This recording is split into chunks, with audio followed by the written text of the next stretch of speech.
Madame, Messieurs, bonjour et bienvenue sur notre chaîne YouTube Eben Media TV. L'actualité en continu sur l'Afrique et dans le monde. Merci pour votre confiance. Abonnez-vous et cliquez aussi sur la petite cloche de notification pour ne rien rater de nos prochaines vidéos. N'oubliez pas de partager aussi la vidéo et de la liker. Les Maliens compliquent la vie à la communauté économique des États indépendants de l'Afrique de l'Ouest et à l'UA. C'est très sûr. Les deux organisations sous-régionales et régionales avaient espoir qu'avec la pression ainsi exercée, les lignes auraient bougé au Mali, surtout qu'en vérité, si l'on doit réfléchir en termes de rapport de force, les putschistes ne pourraient pas résister si l'Union économique et monétaire de l'Ouest africain par exemple coupe le robinet que constitue la Banque centrale de Bamako. Mais hélas, le Mali joue crânement sa souveraineté. Bandaou et Mokhtar Ouane, respectivement président et premier ministre de la transition, ont démissionné, officiellement devant la délégation dépêchée par la Communauté économique des États indépendants de l'Afrique de l'Ouest à Bamako et conduite par l'ancien président du Nigeria, Goodluck Jonathan.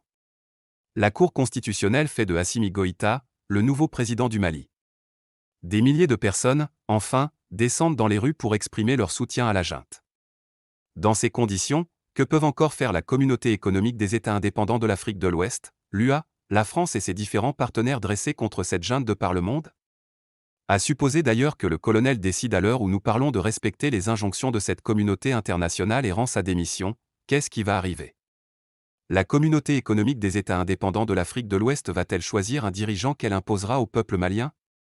À l'analyse de tout ceci, deux leçons essentielles à retenir, d'abord pour nos organisations et institutions internationales.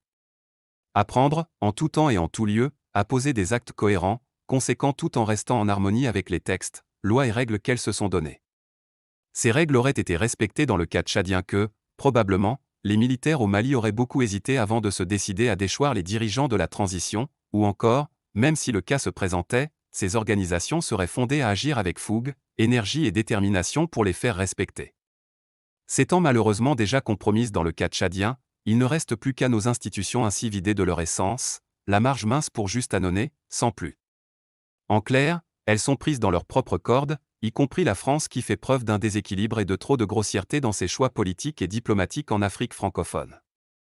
N'oubliez pas de vous abonner et surtout de cliquer sur la cloche de notification. Likez la vidéo si ce n'est pas déjà fait. Deuxième leçon, pour nos dirigeants et leur peuple, faire preuve d'audace et de courage même devant la mort. La junte a pris le risque de défier littéralement toutes ces institutions sans doute par conviction de la pertinence de ses choix même si elle reste bien consciente qu'elle devra faire face à des sanctions aux conséquences bien sûr désastreuses sur le peuple. Visiblement, ceux qui auront à reculer dans ce bras de fer, ne pourront être autres que la Communauté économique des États indépendants de l'Afrique de l'Ouest ainsi que sa suite. Autrement, quel sens prendrait une sanction quelconque contre le Mali et sa junte dès lors qu'en retour, ces institutions n'ont aucune solution alternative pratique et se sentent totalement démunies de légitimité à agir? Tout ceci pour dire que ces arguments qui consistent à dire que nos dirigeants n'ont pas de choix que de rouler sous la coupole de la France parce qu'il n'y aurait pas d'alternative, que leur pays serait asphyxié, etc. ne relèvent en réalité que de la lâcheté. Qui veut peut. Et l'exemple malien nous le prouve en effet, même si par principe, nous contestons les prises de pouvoir par la force dans nos pays dits démocratiques. Il appartient désormais à nos dirigeants eux-mêmes de rechercher, par des actes nobles, la complicité absolue de leur peuple pour mettre hors d'état de nuire tous les envahisseurs étrangers qui jouent leurs intérêts dans nos pays avec, malheureusement, l'adhésion lâche et naïve de ceux-là même que nos peuples ont choisi pour défendre leurs clauses partout où besoin est. Ce qui ressemble en vérité à une vraie trahison que ces peuples, ainsi sensibilisés et instruits par les faits d'aujourd'hui, ne pourront certainement plus supporter pour longtemps encore. N'oubliez pas de vous abonner et surtout de cliquer sur la cloche de notification. Likez la vidéo si ce n'est pas déjà fait. Laissez aussi votre point de vue en commentaire.